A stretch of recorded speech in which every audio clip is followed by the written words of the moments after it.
नमस्कार, स्वागत आप सभी का सुमन श्री एजुकेशन चैनल में।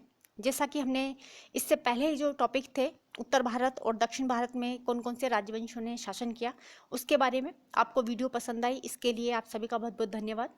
और अब हम चलते हैं इनके प्रश्नों की ओर। बहुत सारे जो प्रश्न हैं वो मैंने बनाए हैं और पूरे के पूरे जो टॉपिक है उसी से मैंने इन प्रश्नों को बनाया है। उत्तर देना आपका काम है। अगर आप नोटेट कर रहे हैं तो ज़रूर इन प्रश्नों के जो जवाब है आप अपने नोटबुक में नोट करते चले जाएं। सबसे पहले हम शब्दावली की बात करें तो पहला जो है वो है संरक्षण।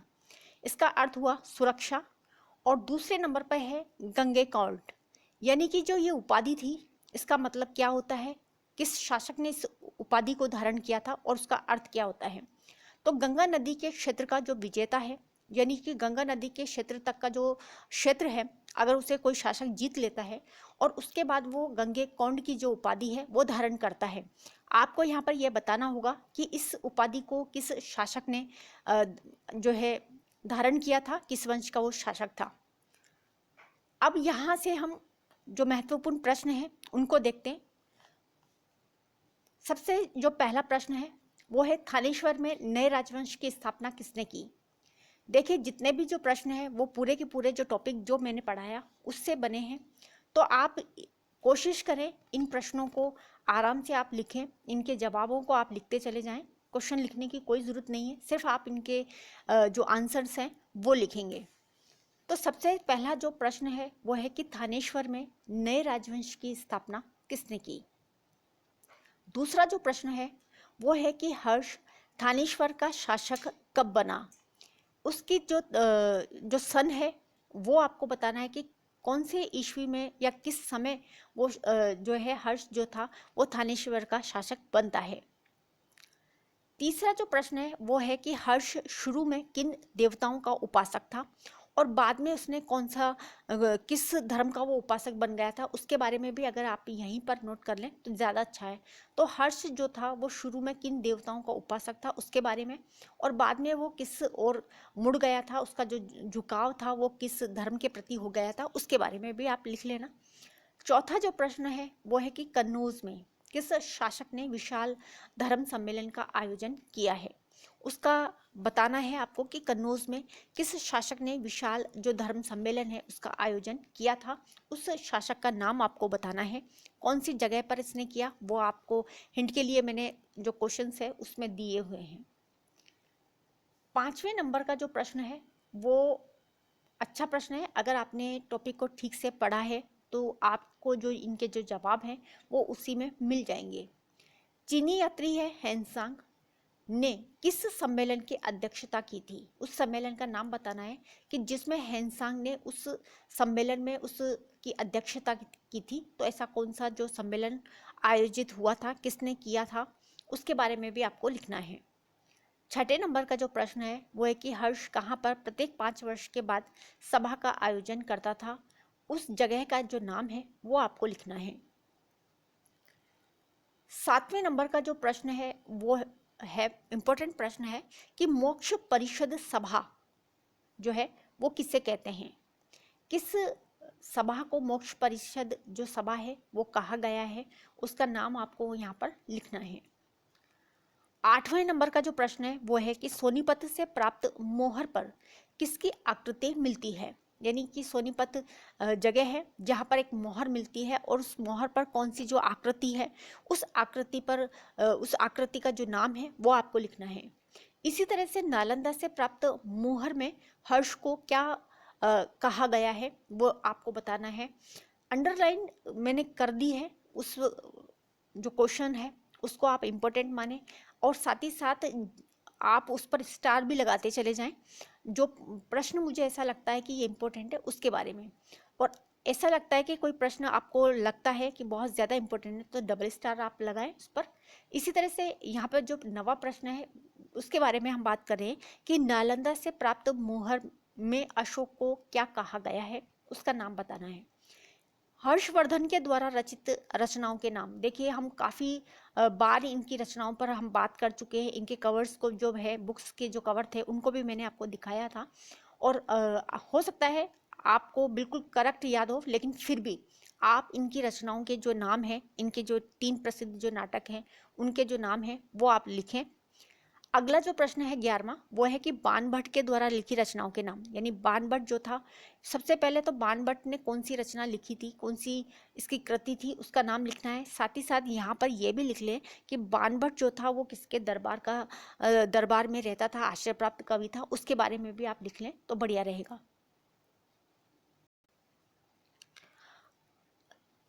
अगला जो प्रश्न है वो है बहुत ही इंपॉर्टेंट प्रश्न है, मेरी तरफ से तो आप इसे स्टार भी लगा करके रखें, कि कान्य कुब्ज किसका प्राचीन नाम था। यानी कौन सी ऐसी जगह थी जिसका प्राचीन जो नाम था वो कान्य कुब्ज था, उसका नाम आप लिखें। अगर आपने वीडियो को ठीक से सुना है तो आप ज़रूर इसका जो जवाब है वो दे पाएंगे, और अगर नहीं सुना है आपने और आप ये कहें कि साहब आपको पता ही नहीं है, तो एक बार आप वीडियो को ज़रूर देखें। और इसको मैंने बार बार बताया था, तो आप इस पर डबल स्टार ज़रूर लगा के रखें।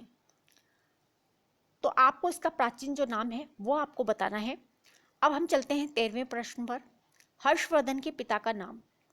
हर्षवर्धन के पिता का नाम, स्टार्टिंग में अगर हमने वीडियो जब देखी थी, शुरू में जब हमने इस टॉपिक को शुरू किया था, तो उनका पिता का जो नाम है वो आपको वहाँ मिलेगा। तो इस तरह से आप देखें कि हर्षवर्धन के पिता का जो नाम है वो क्या था।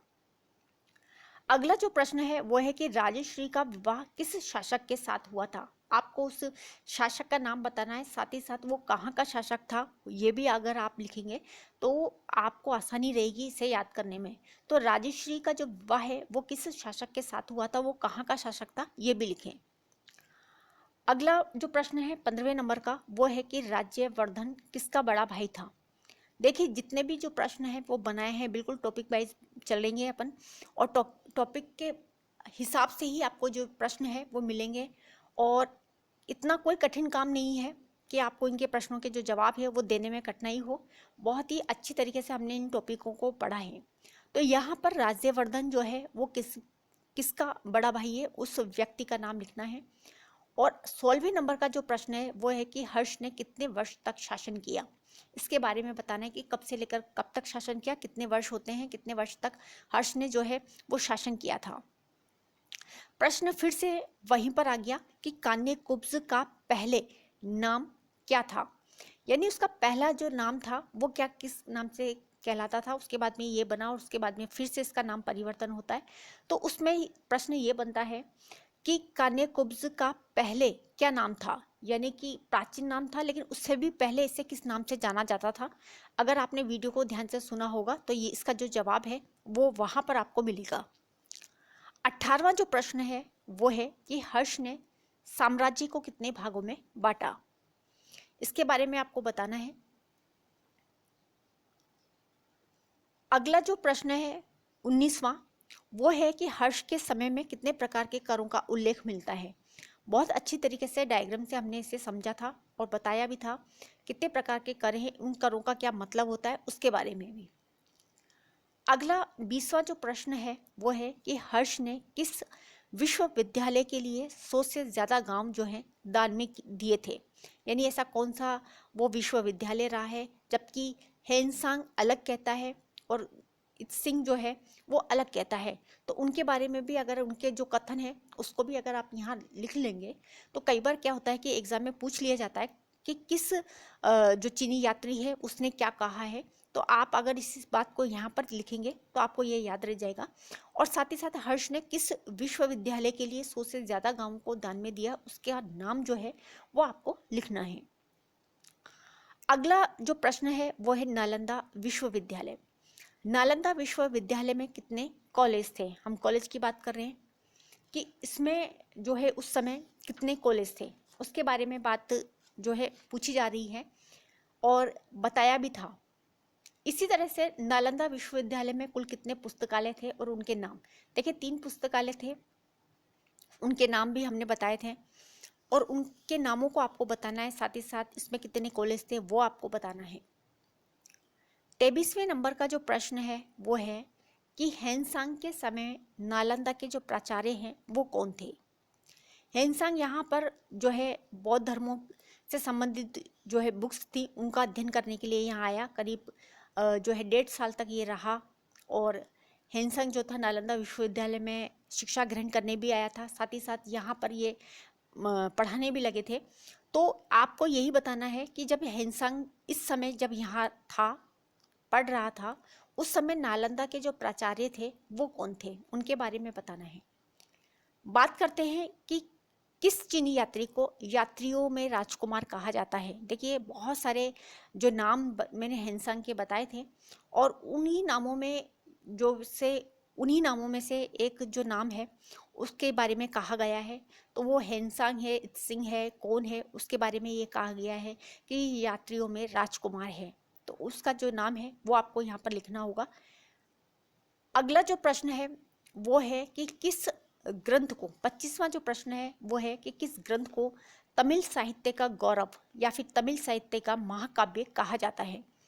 प्रश्न जो है एग्जाम में जो बनते हैं, अगर आप हिस्ट्री के विद्यार्थी, तो बहुत इंपॉर्टेंट जो प्रश्न है वो आपके लिए है कि इस तरह के जो प्रश्न हैं वो अक्सर एग्जाम में पूछे जाते हैं कि साहब तमिल साहित्य का जो गौरव ग्रंथ है या तमिल साहित्य का जो महाकाव्य है वो किस ग्रंथ को कहा जाता है।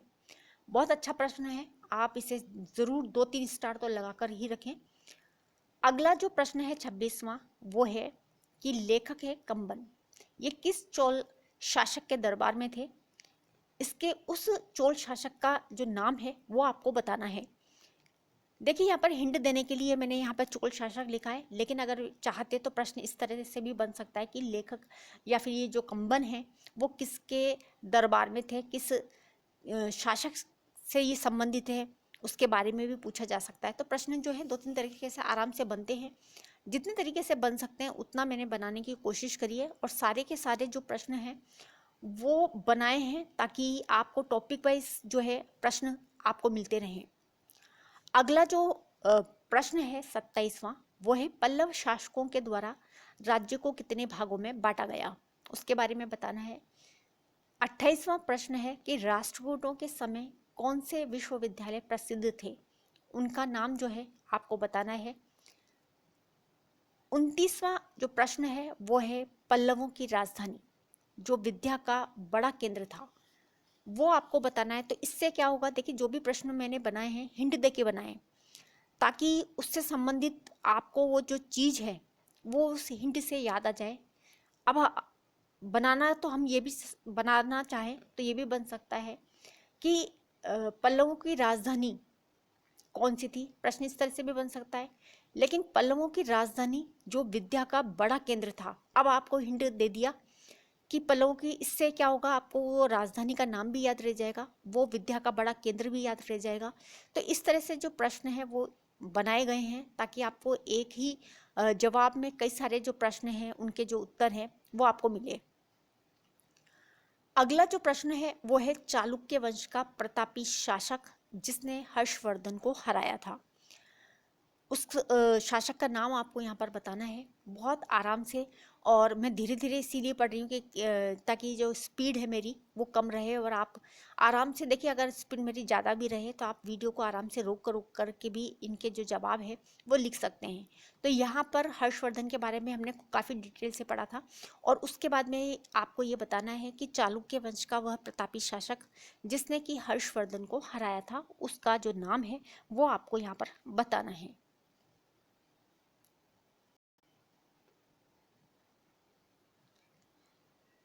यहाँ पर बहुत सारे जो प्रश्न हैं मैंने बनाए हैं, अगर आपको इन प्रश्नों को अच्छा लगे, क्योंकि देखिए सारे जो प्रश्न हैं वो किसी ना किसी एग्ज़ाम में ज़रूर आए हुए हैं, और मैंने जो जितने भी प्रश्न हैं वो टॉपिक जो पढ़ाया है उसी से मैंने इसे बनाया है। पूरी कोशिश करिए ताकि आपका पूरा का पूरा जो इससे संबंधित जो टॉपिक है वो बिल्कुल कवर हो जाए। और अगर आपको ये वीडियो अच्छी लगे तो ज़रूर लाइक करें, शेयर ज़रूर करें। साथ ही साथ देखिए मैंने जो है आपको इससे पहले का जो वीडियो था उसमें भी मैंने आपको काफ़ी अच्छी तरीके से समझाने की कोशिश करी है। और अगर आपको वीडियो पसंद आता है तो आप ज़्यादा से ज़्यादा ज़रूर लाइक करें और शेयर करें, ताकि जो आपके साथी जो विद्यार्थी हैं जो रीट की तैयारी कर रहे हैं उनको भी फ़ायदा हो। अब हम चलते हैं आपके अगले प्रश्न पर। 31वां जो प्रश्न है वो है कि किस वंश को दक्षिण भारत का प्राचीन वंश माना जाता है। ऐसा कौन सा वंश है, दक्षिण के हमने वंश पढ़े थे और उनमें आपने देखा होगा कि जो भारत का प्राचीन वंश माना जाता है उसका जो नाम है वो आपको लिखना है। 32वां प्रश्न है कि उत्तर भारत में शासन करने वाले कौन कौन से राजवंश थे और इन्होंने कब से कब तक शासन किया। इसी तरह से दक्षिण भारत में कौन कौन से राजवंश थे और इन्होंने दक्षिण में कब से लेकर के कब तक शासन किया उसके बारे में भी आपको बताना है। अगला जो प्रश्न है वो है कि राजस्थान में गुर्जर प्रतिहार वंश का संस्थापक था। देखिए जो प्रश्न है वो आए हुए भी हैं और इस तरह के जो प्रश्न हैं वो बिल्कुल बनते हैं। आपको मैं बता दूं कि जो ये प्रश्न है वो एग्ज़ाम में आया हुआ भी है, इसीलिए मैंने इसको जो है यहाँ पर शामिल भी किया है। आरपीएससी के सेकंड ग्रेड में 2014 में जो ये प्रश्न है वो बिल्कुल आया हुआ है। बहुत सारे जो प्रश्न हैं जैसे उत्तर भारत में शासन करने वाले, दक्षिण भारत में शासन करने वाले, जितने भी प्रश्न मैंने इसमें शामिल किए हैं, देखिए कहीं ना कहीं आपको एग्ज़ाम में या तो आए हुए होंगे या फिर ये आपको ज़रूर मिलेंगे। रिपीट होते हैं प्रश्न, इसीलिए मैंने जो है इन प्रश्नों को लिया है। ऐसा नहीं है कि एज इट इज़ मैंने इसको वैसा का वैसा ही लिखा है। बहुत सारे जो प्रश्न हैं आपको ऐसा लगेगा अरे हमने ये टॉपिक में पढ़ा था और ये हमें याद है। तो इसी तरह से जो है राजस्थान में गुर्जर प्रतिहार वंश का जो संस्थापक है उनका नाम बताना है। हमने जितने भी वंश पढ़े हैं उनमें से मोस्टली जो क्वेश्चंस बनते हैं उनके संस्थापक को लेकर के, उनकी राजधानियों के लेकर के, उनका अगर कोई प्रतापी शासक है उनके, यदि कोई उपाधि धारण करता है तो वो, यदि किसी का किसी से युद्ध होता है तो ऐसे जो क्वेश्चंस हैं वो बनते हैं। तो इसी तरह से राजस्थान में जो है गुर्जर प्रतिहार वंश के संस्थापक, ये वाली बात हो गई। 33वां प्रश्न हमने पढ़ लिया। अब हम बात करते हैं 34वें प्रश्न की कि किस शासक ने आदि वराह की उपाधि धारण करी, यानी कौन से वंश का। सबसे पहले तो बात यह होती है कि ये कौन से वंश का शासक था जिसने आदि वराह की उपाधि धारण करी है, इसका नाम आपको बताना है। अगला जो प्रश्न है 35वें नंबर का कि चित्तौड़ दुर्ग का निर्माण किसने करवाया, इसका नाम आपको बताना है, कब हुआ इसका निर्माण, किसने करवाया, उसके बारे में। 36वां जो प्रश्न है वो है लिंगराज मंदिर, इसका जो निर्माण है वो किस शैली में किया गया है और साथ ही साथ ये मंदिर जो है वो कहाँ पर है।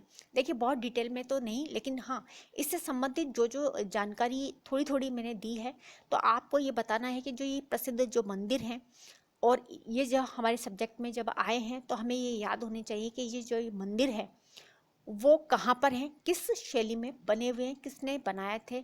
बस ये जो कुछ प्रश्न हैं वो इन मंदिरों से बनते हैं। बाकी तो ये जो पोर्शन है इसका मंदिरों का वो काफ़ी बड़ा है, इनकी जो शैलियाँ चलती हैं वो भी काफ़ी इम्पोर्टेंट है। तो बहुत बड़ा विस्तृत जो लेसन हो जाता है, लेकिन हम यहाँ पर सिर्फ 7th क्लास के हिसाब से पढ़ रहे हैं। तो मोस्टली जो प्रश्न है वो इतना ही बनेगा कि लिंगराज का जो मंदिर का निर्माण है वो किस शैली में हुआ है, साथ ही साथ ये जो मंदिर है वो कहाँ पर है। अगला जो मंदिर की बात करें हम, 37वें नंबर का जो प्रश्न है वो है सूर्य मंदिर। ये कहाँ का प्रसिद्ध है, जिसे ब्लैक पेगोडा के नाम से भी जाना जाता है। हिंट मैंने आपको दिया, सूर्य मंदिर कहाँ का प्रसिद्ध है और ये कहाँ पर है ये ज़रूर बताएं, किस शहर में ये आता है उसके बारे में। 38वें नंबर का जो प्रश्न है वो है चौहान वंश का मूल पुरुष कौन था, उस व्यक्ति का जो नाम लिखना है। साथ ही साथ अगर आप ये लिखें कि राजस्थान में चौहान वंश के और कौन कौन से चौहान वंश की जो शाखा थी और कहाँ कहाँ पर स्थापित थी उसके बारे में भी बताएं। जैसे कि मैंने एक आपको बात बताई, रणथंभौर के जो चौहान थे, और उससे रणथंभौर के दुर्ग की भी जो फोटो है मैंने लास्ट टाइम वीडियो में बताई थी। और वो फोटोग्राफ्स अगर आपको अच्छे लगें तो ज़रूर आप लाइक करें इंस्टाग्राम पर भी, और साथ में इन फोटोग्राफ्स को भी के बारे में बताएं कि ये जो फोटोग्राफ्स जो मैंने क्लिक की थी वो आपको कैसी लगी और कितनी स्पष्ट है, आपको देखने के बाद में जो जानकारी मिली वो कैसी लगी, तो ज़रूर बताएं आप। तो चौहान वंश का जो मूल पुरुष है वो कौन था, साथ ही साथ चौहान वंश राजस्थान में कहाँ कहाँ था, अगर आप ये लिख लेंगे तो आपको आसानी होगी याद करने में। अगला जो 39वां प्रश्न है वो है एलोरा का कैलाश मंदिर का जो निर्माण है वो किसके काल में हुआ। देखिए हमने जब ये टॉपिक पढ़ा था तो बताया था और इसकी विशेषता भी ये बताई थी हमने कि इसको एक ही पहाड़ी है उसको काट करके ये बनाया गया है। लेकिन यहाँ पर हम बात करें कि किसके शासनकाल में, यानी शासन का काल बताना है आपको, कौन से वंश के का जो शासन था उस समय ये निर्माण हुआ और उस शासक का नाम भी बताना है कि वो किस वंश से संबंधित था। तो आपको ये याद रह जाएगा कि एलोरा का कैलाश मंदिर का जो निर्माण है वो किसके शासनकाल में हुआ है, कौन सा शासक था। अगला जो प्रश्न है 40वां नंबर का प्रश्न है कि चालुक्यों ने कितने वर्षों तक शासन किया, इसके बारे में बताना है। अगला जो प्रश्न है 41वां कि तंजौर का बृहदेश्वर मंदिर का जो निर्माण है वो किस वंश के राजा के समय में हुआ है, ये आपको बताना है। काफ़ी सारी जो जानकारी थी मैंने उस वक्त आपको दी थी, तो उससे संबंधित जो भी जानकारी अगर आप यहाँ इस समय प्रश्नों का जो उत्तर है वो लिखते वक्त लिखेंगे तो आपको ये याद रह जाएगा। और 42वां जो प्रश्न है वो है 1025 में महमूद गजनवी ने किस मंदिर पर आक्रमण किया था। देखिए महमूद गजनवी ने जो आक्रमण किया था 1025 में, वो प्रसिद्ध जो मंदिर था वो कहाँ का था, उस समय वहाँ पर जो शासक थे वो उसका नाम क्या था, अगर ये भी आप लिखेंगे साथ में तो ये आपको याद रह जाएगा। इसी तरह से 43वां जो प्रश्न है वो है आबू का प्रसिद्ध जो देलवाड़ा का जो मंदिर है वो किसने बनवाया था। हमने आराम से इसको बारे में बात करी थी, और अगर आपने नोट किया हो तो आप ज़रूर इस प्रश्न का जो जवाब है वो दे पाएंगे। तो ये याद रखें आप, और वहीं पर लिखें देलवाड़ा, कहीं पर दिलवाड़ा, अलग अलग जो नाम है वो लिखे हुए मिलते हैं, लेकिन मतलब वही है। आप समझ गए कि जो आबू में प्रसिद्ध देलवाड़ा का जो मंदिर है वो किस ने बनवाया था, उसके बारे में उसका नाम आपको बताना है। अगला जो 44वां प्रश्न है वो है कि चोल कला को दक्षिण भारत की कला का कौन सा युग कहा जाता है। देखिए ये चोल कला के बारे में बात हो रही है कि इसे दक्षिण भारत की कला का कौन सा युग कहा जाता है, इसके बारे में बताना है आपको। अगला जो प्रश्न है वो भी इम्पोर्टेंट प्रश्न है कि किस चोल शासक के द्वारा गंगेकोंड की जो उपाधि है वो धारण की गई थी, इसका अर्थ क्या होता है। अगर आपने स्टार्टिंग में इस वीडियो को देखा हो तो आप बता पाएंगे कि इसका अर्थ क्या होता है, और साथ ही साथ किस चोल शासक के द्वारा ये उपाधि धारण की गई थी। यहाँ पर मैंने हिंट देने के लिए चोल शासक आए, मान लीजिए ये ना देख करके प्रश्न इस तरह से भी बन सकता है कि किस शासक के द्वारा गंगेकोंड की जो उपाधि है वो धारण की गई थी, यानी किस वंश का शासक था, उस शासक का नाम, साथ ही साथ वो कौन से वंश का था उसका नाम। तो ये दोनों ही प्रश्न जो है इम्पोर्टेंट बनते हैं, आप याद रखें। 46वां जो प्रश्न है वो है कंबन रामायण। इसके बारे में पहले भी प्रश्न आ चुका है और ये बहुत इंपॉर्टेंट प्रश्न है कि जो कंबन रामायण है वो किस भाषा में लिखी गई है। साथ ही साथ इसके लेखक का अगर आप नाम लिखेंगे यहीं पर तो आपको बहुत अच्छा जो है याद करने में सुविधा रहेगी।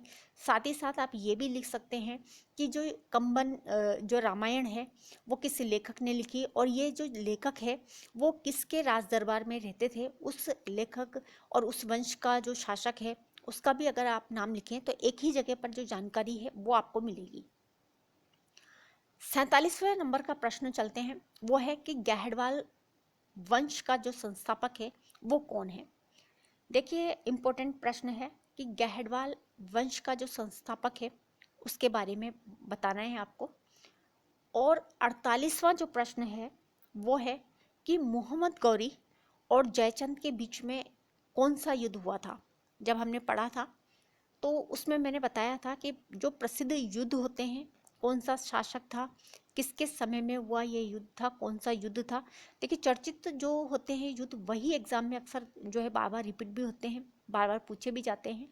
तो उसके बारे में आपको बताना है कौन सा युद्ध हुआ था, कब हुआ था, उसके बारे में भी आपको लिखना है।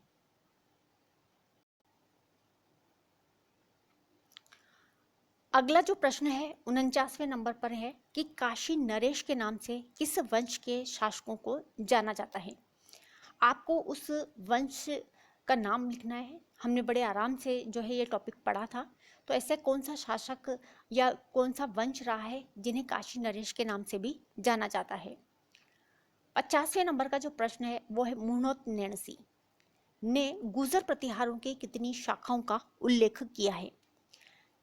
यहाँ पर जो है बताना है आपको कि गुजर प्रतिहारों की कितनी शाखाओं का जो उल्लेख है वो मुहनोत नैणसी ने किया है। देखिए जितने भी जो प्रश्न है वो आए हुए प्रश्न भी हैं, कुछ आपको ज़रूर किसी ना किसी एग्ज़ाम में आपने अगर देखा हो तो आपको मिलेंगे। साथ ही साथ जब ये टॉपिक आप पढ़ लेंगे पूरा और इनके जब प्रश्नों को आप हल करेंगे तो आपको लगेगा कि बहुत इजी जो टॉपिक है वो बन गया है और आसानी से हम इनके प्रश्नों के जो जवाब है वो दे सकते हैं। 51वें नंबर का जो प्रश्न है वो है तराइन। तराइन का पहला युद्ध किन किन के बीच हुआ? जैसा कि मैंने पहले भी बताया था आपको कि कोई भी युद्ध होता है किस किस शासकों के बीच में होता है, वो बहुत इंपॉर्टेंट होता है। कितने युद्ध हुए, उसमें कौन हारा कौन जीता, उसके बारे में भी लिख लेना बहुत ज़रूरी है। 52वां जो प्रश्न है वो है विक्रमशिला विश्वविद्यालय की स्थापना जो है वो किस वंश के शासक के द्वारा की गई है?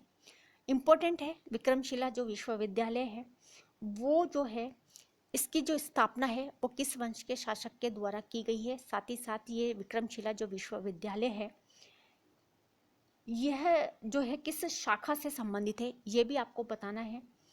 और इस तरह के जो प्रश्न हैं वो आपको जो है ज़रूर देखने को मिलते हैं।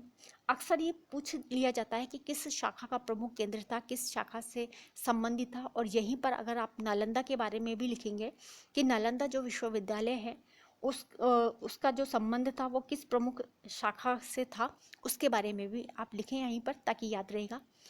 अगला जो प्रश्न है वो है गुहिल वंश। गुहिल वंश के जो कुल देवता हैं उनका नाम आपको बताना है। साथ ही साथ ये भी बताएं कि गुहिल वंश के जो देवता हैं उनका जो मंदिर है वो किसने निर्माण करवाया था और उसे किस नाम से जाना जाता है। अच्छा प्रश्न है। और 54वां जो प्रश्न है वो है सेन वंश का संस्थापक। जब भी हम किसी संस्थापकों के बारे में, वंशों के बारे में पढ़ते हैं तो मोस्टली जो प्रश्न है उनके संस्थापकों से संबंधित, उनकी राजधानियों से संबंधित। कोई अच्छा शासक है और प्रतापी शासक है तो उसके बारे में, किसी ने उपाधि धारण की है तो उसके बारे में जान लेना बहुत ज़रूरी होता है। तो मोस्टली जो इस तरह के जो प्रश्न है वो जनरली बनते हैं। तो इस तरह से यहाँ पर भी जो प्रश्न बनाया गया है वो है सेन वंश का संस्थापक कौन है। अगला जो प्रश्न है वो है कि सेन वंश के किस शासक के दरबार में कवि या लेखक थे? वो जो जयदेव हैं जिन्होंने गीत गोविंद लिखी थी, तो वो किसके दरबार में थे? साथ ही साथ जयदेव के साथ साथ में हमने देखिए बहुत से 2-3 जो राइटर थे उनकी बुक्स के बारे में भी हमने चर्चा करी थी, उनके नामों के बारे में भी जो है चर्चा करी थी। तो उस शासक का नाम भी लिखना है आपको। साथ ही साथ उन लेखकों की जो बुक्स थी उनके बारे में भी आप लिखें तो आपको ये याद रहेगा। 56वां जो प्रश्न है वो है कि किस वंश के जो शासक हैं वो स्वयं को हिंदुआ सूरज कहते थे। बहुत अच्छा और इम्पोर्टेंट प्रश्न है, स्टार लगा लें। और अपनी तरफ से भी आप लगाएं जो आपको लगता है कि बहुत अच्छे प्रश्न हैं और ये ऐसे जो प्रश्न है वो बनते हैं और आने की संभावना रहे तो आप अपनी तरफ से अपनी नोटबुक पर जितना मर्जी स्टार लगाएं आप। बस आपको याद होना चाहिए कि जो प्रश्न है वो पूछा गया है और उसका जो जवाब है वो क्या है। तो यहाँ पर हम बात कर रहे हैं 56वें प्रश्न पर कि किस वंश के जो शासक हैं वो स्वयं को हिंदुआ सूरज कहते थे। 57वां प्रश्न है कि गुहिलों की 24 शाखाओं का उल्लेख किसने किया है? उस व्यक्ति का जो नाम है वो आपको बताना है। 58वें नंबर का जो प्रश्न है कि जो नालंदा विश्वविद्यालय है उसमें रतन सागर क्या है? देखिए ये जो प्रश्न है वो आपका जो है फर्स्ट ग्रेड 2014 में भी आ चुका है। तो नालंदा विश्वविद्यालय में 3 जो पुस्तकालय हैं उनके नाम, उनमें से एक जो नाम है वो पूछा गया है। तो यहीं पर आप जो है तीनों जो पुस्तकालय हैं उनके नामों को यहीं पर लिख लें। यहीं पर जो है आपको इस तीनों के तीनों जो पुस्तकालय हैं उनके नाम याद हो जाएंगे। 59वां जो प्रश्न है वो है नालंदा विश्वविद्यालय किस शाखा का प्रमुख केंद्र था? ये आपको बताना है। जैसा कि मैंने विक्रमशिला के बारे में भी बताया तो इस तरह से नालंदा विश्वविद्यालय जो है वो किस शाखा का प्रमुख केंद्र था उसके बारे में आपको बताना है। 60वां जो प्रश्न है इम्पोर्टेंट प्रश्न तो सारे इम्पोर्टेंट है, लेकिन ये भी प्रश्न बहुत अच्छा है कि हर्ष के दरबार का एक विद्वान है जो कुष्ठ रोग से पीड़ित था, उस व्यक्ति का नाम बताना है। साथ ही साथ उसने इस व्यक्ति ने जो है कुछ बुक्स भी लिखी थी, किस पर लिखी थी उसका नाम और उसकी बुक्स का क्या नाम था वो भी आप यहीं पर मेंशन करके लिख लें तो आपको याद करने में सुविधा रहेगी। अगला जो प्रश्न है बहुत इंपॉर्टेंट है, इसके लिए मैं ज़रूर कहूँगी आप 5 स्टार जरूर लगा करके रखें कि किस भारतीय मुद्रा पर कोणार्क के सूर्य मंदिर का चित्र अंकित है। इसका जवाब भी मैं आपको दूंगी और साथ ही साथ आपको फोटोग्राफ भी दिखाऊंगी। तो ये जो प्रश्न है इम्पोर्टेंट है। साथ ही साथ इससे पहले भी जो हमने टॉपिक पढ़ा था तो उसमें भी मैंने बताया था और अगर आपने उस टॉपिक को नहीं पढ़ा तो ज़रूर आप उस वीडियो को भी ज़रूर देखें, काम की चीज़ है। तो यहाँ पर मैं आपको बता दूं कि भारतीय मुद्रा जिसमें कोणार्क के सूर्य मंदिर का चित्र अंकित है। देखिए, ये जो चित्र आप देख रहे हो, मैंने क्लियर लेने के लिए इसे आधा लिया है ताकि आप इसे बिल्कुल जो है स्पष्ट रूप से देख सकें। देखिए, सूर्य मंदिर है, नीचे लिखा हुआ है कोणार्क। ये जो नोट है ये 10 रुपये का नोट है जो अभी नया चलन में आया है, वो ये नोट है। स्पष्ट रूप से आप इसे देखेंगे तो नीचे इसके बॉर्डर पर भी, यहाँ पर भी देखिए चित्र बने हुए हैं। साथ ही साथ इसकी जो मूर्तियों की आकृति है वो इस पहिए के पीछे अगर आप देखेंगे तो उत्तर दक्षिण पूर्व पश्चिम चारों दिशाओं में ये जो मूर्तियां हैं वो अंकित है। साथ ही साथ किनोरी पर अगर आप देखेंगे तो यहाँ पर भी इसका जो आधा चित्र है चक्र का वो लिया गया है। तो ये 10 रुपये का नोट है। इसका पूरा जो फाइनल जो चित्र है वो मैं आपको दिखा देती हूँ। देखिए, ये है वो चित्र। मैंने आपको क्लियर दिखाने के लिए इसे पास से लिया था, आधा लिया था इसीलिए। तो इम्पोर्टेंट प्रश्न बन जाता है कि वह भारतीय मुद्रा जिस पर कि कोणार्क के सूर्य मंदिर का जो चित्र है वो अंकित है, तो वो है 10 रुपये का नोट। ये नया नोट है जो छप करके आया था और ये अभी प्रचलन में है, तो आप ये ज़रूर याद रखें। अगर देखिए एग्जामर जो है कोई सा भी प्रश्न जब बनाता है तो उसके दिमाग की जो ऊंचाई है उसे हम पकड़ तो नहीं पाते, लेकिन हम अंदाज़ा लगा सकते हैं कि वो दिमाग जो है वो कहाँ कहाँ घुमा सकता है।